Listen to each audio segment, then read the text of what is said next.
Hello, Rina, and welcome. I am so very happy to have you on today. So, welcome to Energy Talks. This is season four, episode three, and we are So just excited to be pleased to here. have you. Thank you. Thank you. Yeah, of course, of course. So, to begin, I always just ask, share who you are, where you're from, and then just a little bit about your background, modalities that you currently offer. Sure. My name is Rina Katz. I'm from New York, and my background is really a little quirky. I was a religion major, and got a graduate degree in theological studies. So I sort of went in through the spiritual route, um, and later in life, my mom, who was an oncology nurse for 40 years, passed away. And I had this really intense moment the day before she died, where I held her feet and she burst out in this beautiful smile. And I let go of her feet and the smile stopped. And I held the feet again and the smile came back. And I was like, what is going on?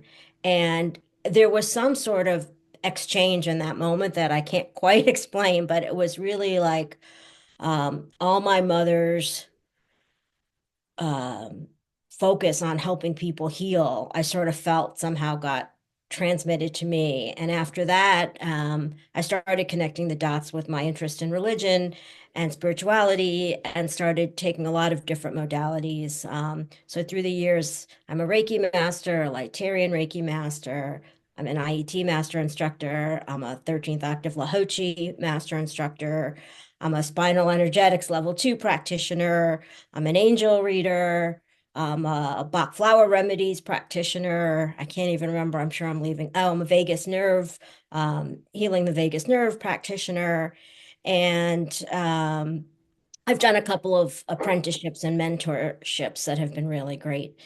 And all that's helped me kind of come to a more integrated place where I think of it all as sort of energy work. And I'm less interested in any one specific modality, and more about what a person might need when they come to see me and what together we think would be the most helpful thing to work on. Yeah. Well, that sounds like a serious tool belt you got going on there. I'm old. I well, I'm so impressed. And there were a couple in there that I didn't recognize. So you said IET, Yeah, and what does IET, that stand for? it's integrated energy therapy. It was Okay. actually started by Stephen Thayer, who was a Reiki master, who felt there were some things that he couldn't quite get Reiki to help with, and it was more deeper emotional blocks. And so IET is really thought of as an angelic frequency. It was revealed to him by Ariel, and it's 9 cellular areas in the body where you literally try to remove certain blocks and replace them with the anecdote. So, fear, you get safety, stress, you get calm, those kinds of things. And so it's similar to Reiki in that you're um, holding 9 specific positions for a couple of minutes each, but it's a slightly different modality. Interesting. Okay. And then the other one that I heard that I didn't know, 13th. 13th octave Lahochi. Yeah, that may be my favorite these days, actually. It's a very interesting modality that uses similar, what I'd call positions, but Hmm. as Reiki and IT, but it also adds sacred symbols and sounds. And so it's got a little more to it and it's a higher frequency. So it can feel a bit stronger to some people. And so Hmm. it's a um, it's a modality that I've personally found to be really helpful. And Yeah. I alternate the kinds of things I do to myself. Some modalities are a little trickier, like spinal, to actually give yourself a session, but others, like Right. Reiki or 13th octave, are a bit easier. So I return to those quite frequently. Right. Right. All right. Well, when we're finished here, I might have to check out your scheduling. So, uh, as we are here today to talk about spinal energetics. So I would love to know like what drew you into spinal energetics. You have this varied tool belt. So what is it that started to like pull you in towards spinal? Yeah, another cool story. I saw it, I was um, either sleeping or meditating. I can't quite remember, to be honest. And I remember me standing over someone and moving my hands and watching them move. And I was like, what in the name of, thunder is that? And I remember telling one of my girlfriends, I said, I don't even know what this is. All I could think of was Beetlejuice, like the way people would kind of move. And I said, somebody's on the table and they're moving. And she's like, I saw something online, like on Instagram. You should check it out. And so that's how I found spinal energetics. Excuse me. And I found a couple of other similar modalities at the same time, and I reached out to all of them. I think they're all in Australia, oddly. And spinal was the only one that was kind of even remotely near America, or offering a class at that point that was, I think, online. So I focused there because it looked very similar to what I had seen in my mind's eye, and it was available. Although I, like you've said, I imagine it's all meant to be, so that's kind of how it turned out. Um, and I saw triangles when I was working on the person, which is the one thing I haven't really connected to spinal yet. Um, but yeah, it was really exciting when I found it because I felt like this was just something, something I was meant to explore a little more. And then, of course, I started doing it, getting sessions, and then I was really like, wow. Right. So what was your first spinal energetic session like? Was it in person? Was it online? Could you No, my share a little first few bit with that? sessions were all online because when I started, there was actually nobody in New York City who offered spinal energetics. And I was the first person listed on the spinal website for a while now. There's met several practitioners, but at the time, so I did online. My first session, actually, my first few sessions were not that um, noteworthy. I didn't move. Um, I felt relaxed, but I didn't really connect. And it was maybe, a little further down, I started connecting more first by things I was seeing or feeling more emotionally. And then at some point, I did start to kick in and um, and have the physical sensations. And it was really the feeling afterwards, that just tremendous release that becomes really powerful, at least for me, and certainly made it easier to be a practitioner once, I had experienced more of that. But I even valued those early sessions because I feel like everybody needs what they need to connect and process, and you can't rush that process, and you shouldn't, it's all Mhm. kind of how you get to where you need to be. And so um, my my practitioners were very patient. I'm sure it's hard when you have someone like I know personally now, but they always made me feel like, you're on the right path and you're doing the right thing. And it was really cool. Yeah. Yeah. Something I always tell my clients, I'm like, there's no way to do it right. Like you can't win this.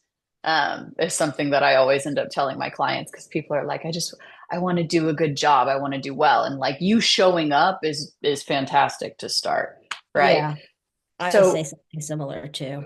yeah. So what were some of the effects or like changes that you noticed even after your first session that you had? Yeah. With me, spinal really helped clear a path. That's how I like to describe it. It really made it much easier for me to reconnect with me, make decisions that were really the right ones for me. All the kind of back and forth in my head I would make about should I do this or should I do that, suddenly seemed much more clear. And I felt like I could connect with my authentic, real self that maybe had been sort of clouded by other issues and emotions and history and all the things we know get in the way. So that was probably the most pronounced thing for me is really that almost like starlight up ahead that I could just like move towards and free myself from a lot of a lot of things that were not necessarily in my highest calling, to do. Mhm. I also did feel, some relief from aches and pains that I had had for a long time that I couldn't quite put my finger on.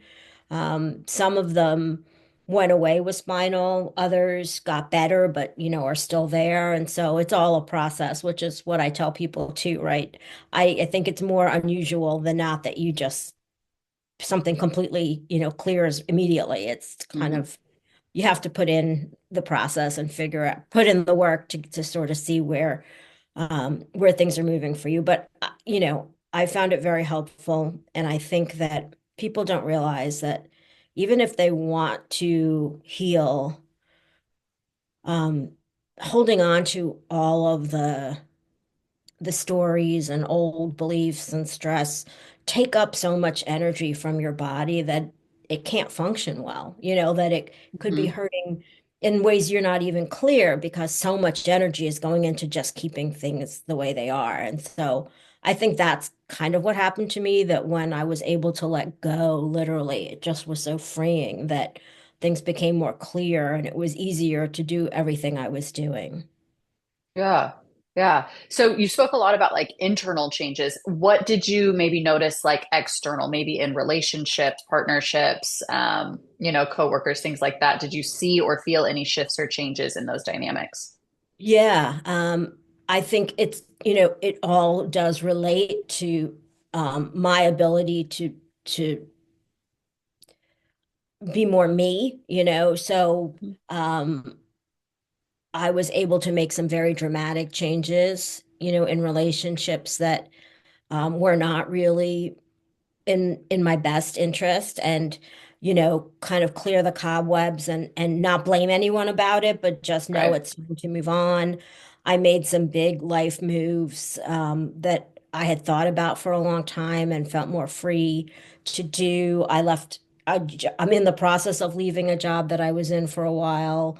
So the dynamics of that, and also Spinal's introduced me to a lot of people that I connected very well with. So I'm friendly with some of the other practitioners in New York City.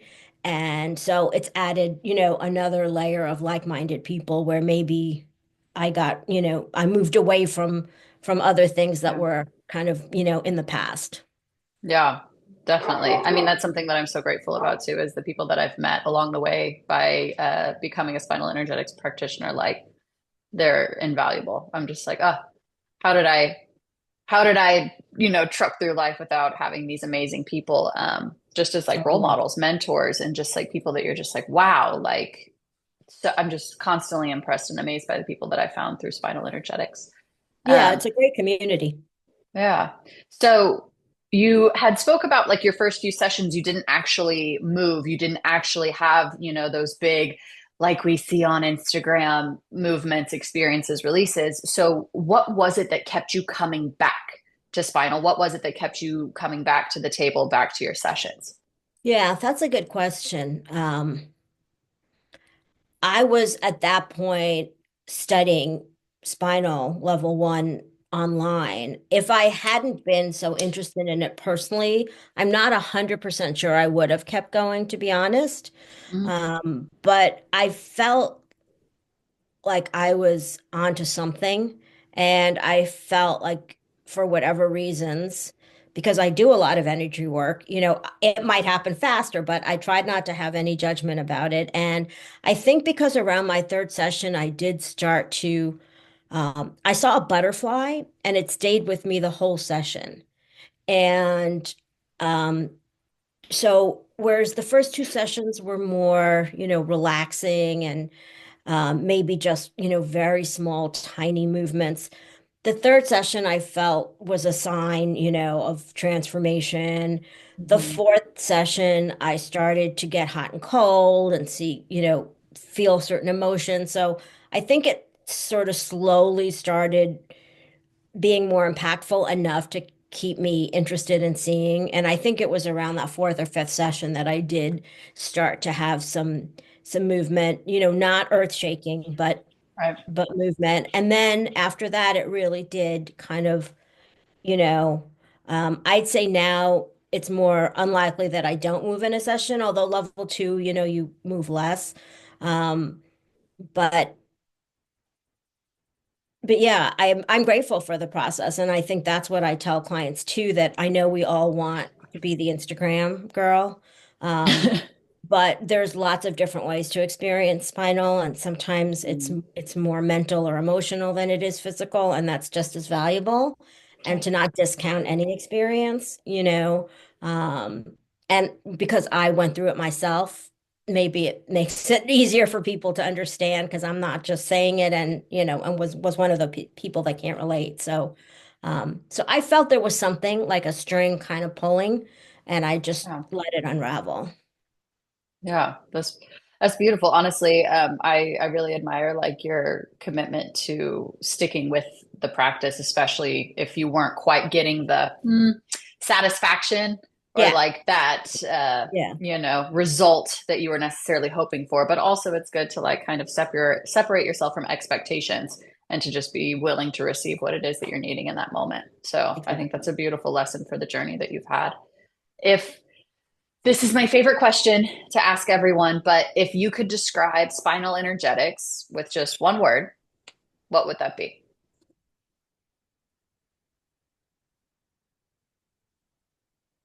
Magic. Yeah, I'll take it. I think, it that's my cheat word because it does feel magical, but it isn't magic because you and your client or you and your practitioner are in it together. So I don't want to cheapen that process and that dynamic, but just magic in terms of what it can do. And frankly, I think the combination of the physical body, the nervous system, the energy field is just so powerful Yeah. um, that on any given day, it can really be transformational. Yeah. Yeah. Well, and I love that you circle back to transformational, especially with like that butterfly imagery that came to you.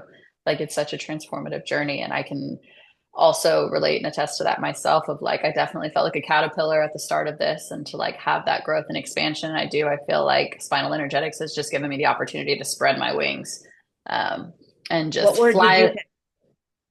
So it's you're the first one to ask me that back. I suppose I haven't actually taken the time to consider a word myself. I've just been enjoying the responses that I'm hearing from others, but I think that's so fair, right? The mirror is finally back on me. Um, hmm. I think spinal's a gift. I'd call Mm-hmm. it a gift. Mm-hmm. Yeah. Great word. Um, yeah. I used to say home, like whenever I first people would ask me like, what I felt like it feels like home to me. It feels like something that I finally have come full circle back to, but like Hmm. it's such a gift at Yeah. the same time. It's a gift that's been given to me and now a gift that I have the ability to give to others. Um, to be able to like go on that transformative journey experience and to circle back. And even at the beginning of our talk, you spoke about like the cloudiness that you kind Hmm. of felt in your life, but to be able to clear that space and have the clarity of like, oh, this is my path. Um, and to be able to find your path is a gift as Hmm. well. Absolutely. So yeah, yeah, I'd say it's a gift. Hmm, you It's a good got choice. me. You got me, Rena.